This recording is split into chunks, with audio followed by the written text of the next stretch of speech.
अस्सलाम वालेकुम दोस्तों। बाबर आजम के 100 आने के बाद बहुत सी बातें हो रही हैं कि बाबर आजम के बल्ले से अचानक रन्स का फ्लो कैसे बढ़ गया है। अजहर महमूद ने ये कहा कि बाबर आजम को वर्ल्ड कप में गलत इस्तेमाल किया गया। एक तरह से उन्होंने माइक हैसन पे तनकीद की कि भाई साहब चौथे नंबर पे बाबर आजम को कौन इस्तेमाल करता है? अगर उनका स्ट्राइक रेट ओपनर 128 है तो आप चौथे नंबर पे इस्तेमाल करके क्या बेस्ट यूटिलाइजेशन करेंगे या खराब करेंगे? फिर कहा कि पाकिस्तान को लेकर, पाकिस्तानी खिलाड़ियों को लेकर और बाबर आजम के साथ जब कंपैरिजन किया जाता है कि इनका स्ट्राइक रेट कम है, तो फिर सबसे अच्छे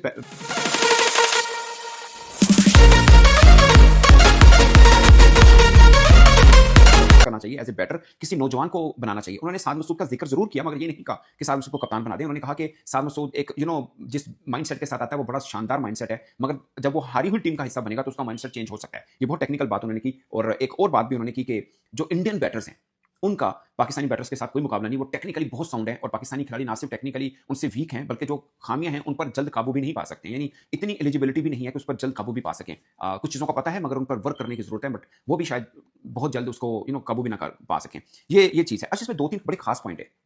मैं ये जो रमीज़ ने बात की ना, बिल्कुल ठीक है। मेरा ये मानना है कि इंडियन बैटर सिर्फ पाकिस्तानी नहीं, दुनिया के इस टाइम जितने भी बैटर्स हैं ना, टेक्निकली ना सिर्फ बैटर, उनके क्रिकेटर्स की अगर हम बात करें, वो बहुत साउंड है। आप मतलब बैटर्स को लेकर काउंट करते हैं, मैं तो फास्ट बॉलिंग पे आप आ जाइए। मतलब बुमराह के मुकाबले में कोई बॉलर नहीं। इवन कि टी20 में अर्शदीप का भी देख लें। नो डाउट पैट कमिंस अच्छे हैं, इसमें कोई दो राय नहीं, वो लगातार वो खेल नहीं पा रहे। और भी इर्द गिर्द में आपको एक दो अच्छे बॉलर मिल जाएंगे। मैको जैनसन ठीक है, रुबादा अगर सिर्फ आईपीएल में थोड़ा पिट रहा है, मगर आप क्वालिटी बॉल कह सकते हैं। बट इंडियन उनमें से किसी से कम नहीं है। मेरा पॉइंट ये है, भले वो बुमराह है, भले वो अर्शदीप है, ये दो स्पिनर्स ले लें आप, वरुण चक्रवर्ती, कुलदीप, उनका कोई मुकाबला सच नहीं है। आप कह सकते हैं कि राशिद खान बेहतर स्पिनर है, बट उनके मुकाबले में इंडिया के पास नहीं। अब बैटर्स विराट कोहली, रोहित शर्मा को तो साइड पे करते हैं। मैं आपको सिराज सैयद का नाम देता हूं। अब मिड ऑर्डर में दुनिया भर में घूम के देख लें, उसके बराबर को बैट्समैन मिड ऑर्डर में मिल जाए। स्टब्स मिलेंगे, ब्रेविस मिलेंगे, ऑस्ट्रेलिया, साउथ अफ्रीका वगैरह के और आपको प्लेयर मिल जाएंगे, मगर सिराज सैयद का एक अपना कद काठ है, इसमें कोई दो राय नहीं। इवन के जो नए लड़के भी इनके आए हैं, अभिषेक शर्मा देख लें, इवन सूर्यवंशी छोटी सी एज में टेक्निकली कुछ फॉल्ट जरूर होंगे, पार्टी पिच पे रन हो रहे हैं जहां पे थोड़ा टेढ़ी मेढ़ी पिच आई, वहां फंसेंगे, इसमें कोई दो राय नहीं। मगर आप दूसरा देखें, कोपर कनॉली देख लें, साउथ ऑस्ट्रेलिया का, कल उसने बड़ी शानदार इनिंग खेली है, मगर उसी के मुकाबले में जयसवाल देखें, शुभमन गिल देखें, ईशान किशन देखें, तो आपको टेक्निकली वो प्लेयर थोड़ी सी ज्यादा बेहतर जरूर नजर आएंगे। सो मेरा मानना है कि सिर्फ पाकिस्तानी नहीं, उनके प्लेयर टेक्निकली बाकी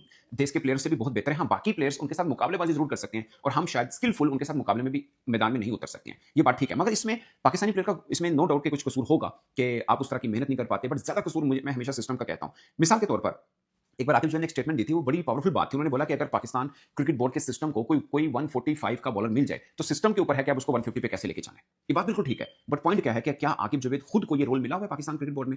जो काम है उन लोगों को लेना है वो ना, मैं हमेशा बात करता हूँ क्रिकेट बोर्ड के ऊपर। चेयरमैन मोहसिन नकवी साहब हैं, उनका माइंडसेट वो टीवी चैनल वाला है। टीवी चैनल में क्या होता है, मैं स्पोर्ट्स जर्नलिस्ट हूँ, मैं चला गया हूँ स्पोर्ट्स की बीट कोई इवेंट कवर करने, वापस आ रहा हूँ, पूछेंगे कहाँ पे हो जी, मैं मार रोड पे हूँ। वो मार रोड पे एक प्रोटेस्ट है, वो भी कवर कर लो। वहां से फ्री हुआ कहाँ पे जी, फलां जगह पे क्राइम हो गया, वो भी जाके कवर कर लो। तो बेसिकली स्पेशलिटी नहीं होती इधर उधर उधर उधर जाके हर एक काम लेने, और वही मेंटालिटी पाकिस्तान क्रिकेट बोर्ड में लगी है। आकिब जावेद कोच भी था, आकिब जावेद अकेडमी भी देखेगा, आकिब जावेद जो है वो सिलेक्शन भी देखेगा। सेम सरफराज देख लें, वो विमेन भी देखेंगे, अंडर 19 भी देखेंगे, सिलेक्शन भी देखेंगे, पाकिस्तान टीम का हेड कोच भी बनेंगे। क्यों? ये लड़के सब बुरे नहीं है जिनको वो ड्यूटी दी जा रही है, बट पॉइंट है कि कोई एक ही काम कर सकते हैं। फोटो कॉपी नहीं बना सकता सरफराज अहमद अपनी, कि अंडर 19 नाल भी काम करेगा, पाकिस्तान टीम नाल भी करेगा, सिलेक्टर के तौर पर भी करेगा, नहीं हो सकता। सो सिस्टम है। अब आपको सिस्टम को 150 वाला बॉलर अली रजा मिला। अगर कल किसी ने पेशावर जलमी का मैच दिखाओ, नशा चढ़ता है वो बॉलिंग देख के जो अली रजा ने की है, कमाल, मतलब बहुत इस सीजन का सबसे अच्छा स्पेल किया पीएसएल का अली रजा ने, बहुत शानदार स्पेल किया, इसमें कोई दो राय नहीं, पेस निकला उसका। मगर अब वो 150 वाले बॉलर को 155 पे क्या हमारा सिस्टम लेके जाएगा? हमारा सिस्टम तो 147 वाले को 135 पे ले आया है। भले वो शहीन हो, इवन के हारिस रऊफ देख लें, अभी उनकी ऑफ एंड ऑन 146 147 डालते हैं, रेगुलर नहीं है, पहले तो रेगुलर थे इतने, तो हमारे तो अच्छे वाले को नीचे लेके आ रहे हैं।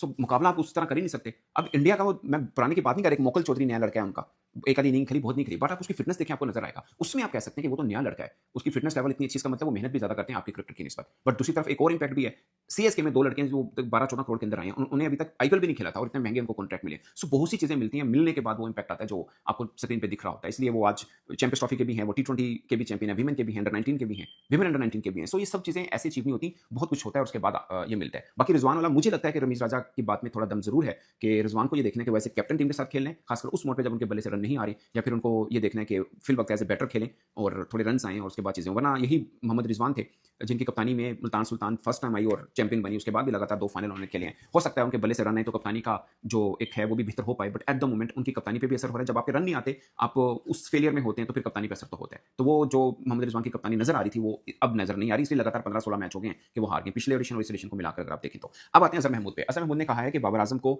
सही यूटिलाइज ही नहीं किया गया वर्ल्ड कप में। अब देखिए वो ओपनर खेल रहे हैं तो रन भी आ रहे हैं, और स्ट्राइक रेट का मसला बाबर आजम के साथ क्यों जुड़ा जाता है, ये बात मैं आपको बताऊं। स्ट्राइक रेट वाले मामले पे ना एक बड़ी एम्बिग्युइटी है। वो क्या है, मिसाल के तौर पर अगर आप इंडिया के साथ कंपैरिजन करते हैं कि उनके लड़के 100, अब उनका वो प्रियांश आर्या ने कल 93 रन की नहीं खेली, उसकी आईपीएल की स्ट्राइक रेट 196 की है। मगर आईपीएल में आपको पिचेस कैसी मिल रही हैं? आप उसका पाकिस्तान के किसी लड़के के साथ कंपैरिजन कर ही नहीं सकते हैं। पाकिस्तान के पिछले 6-8 माह की टी20 क्रिकेट उठा के देख लेना, मुझे बता दें कौन सा हाई स्कोरिंग वेन्यू उनको मिला है। बांग्लादेश की टीम पाकिस्तान आई थी, वहां पे 200 रन भी हुए और मोहम्मद हारिस विकेटकीपर ने 100 भी डाला। उसके बाद पाकिस्तान बांग्लादेश गया, वहां पे किसी मैच में 150 रन नहीं हुए थे, सब लो स्कोरिंग मैचेस थे। उसके बाद हम वेस्ट इंडीज गए, वहां पे भी सेम लो स्कोरिंग मैचेस होंगे। तो लो स्कोरिंग मैचेस में जहां पर इवन कि आप देख लीजिए ना, ट्राई नेशन सीरीज हमने खेली पाकिस्तान, अफगानिस्तान और यूएई, वहां पे पाकिस्तान ने 132-40 रन करके अफगानिस्तान से मैच जीत लिया था। वो अंडर 100 उनको आउट किया। तो वहां पे आपका स्ट्राइक रेट कहां से बेहतर हो सकता है? इवन इवन एशिया कप में भी पाकिस्तान ने 140-42 किया था इंडिया के खिलाफ, वो भी मैच फंसा था। नो डाउट एक जो पूल मैच था उसके अंदर 175 भी हमने करा लिया था। बट जहां पे पार्टी पिच आएगी, मैं ये नहीं कह रहा, जहां पे थोड़ी बैटिंग पैराडाइज आएगी, इंडियन और पाकिस्तानी खेलेंगे, इंडियन का स्ट्राइक रेट आपसे बेहतर ही होगा, मगर हमारा इतना बुरा नहीं होगा जितना दिख रहा है। अब इंडिया अपने घर में खेलता बांग्लादेश के खिलाफ, उन्होंने 297 कर दिया था टी20 में। अफ्रीका खेलने का वहां 283 कर दिया था। यानी बैटिंग पिच मिल जाती है, वो बाकियों की निस्बत 35-40 ज्यादा ही रन करेंगे। बट उनकी एक गुड लक भी है कि उनको अच्छे पिचेस भी मिल रही हैं। Even India under 19 world cup जीता है, फाइनल में 350 रन होंगे। अदरवाइज इससे पहले अंडर 19 के फाइनल में हाईएस्ट रन 260-70 थे, कभी 300 नहीं हुआ, मगर जहां पे वो फाइनल खेले वहां 350 भी हो गया था। सो ये फर्क है। अब देखना ये होता है कि किसको कैसे पिचेस मिल गई हैं, इसलिए ये फर्क पड़ता है। मुझे लगता है अब बाबर आजम ने जहां पे 100 किया, वो पीएसएल की हिस्ट्री का थर्ड हाईएस्ट रन है, 255। इवन कि इसी सीजन में आईपीएल और पीएसएल को कंपेयर करें तो पीएसएल का हाईएस्ट रन हुआ है 255। कल अगर आईपीएल में 254 हुआ, मगर 255 हाईएस्ट हो गया। सो आईपीएल का वो 254 हाईएस्ट था इस सीजन का, पीएसएल का इस सीजन का 255 हाईएस्ट है। सो ये देखना कि आपको पिचेस कैसी मिल रही होती हैं। बाकी अजहर महमूद खुद भी पाकिस्तान टीम का हिस्सा थे जब बाबर आजम वनडे खेलते थे, तो उस वक्त तो वो खुद भी थे, तब बाबर आजम को नीचे क्यों खिलाया गया था।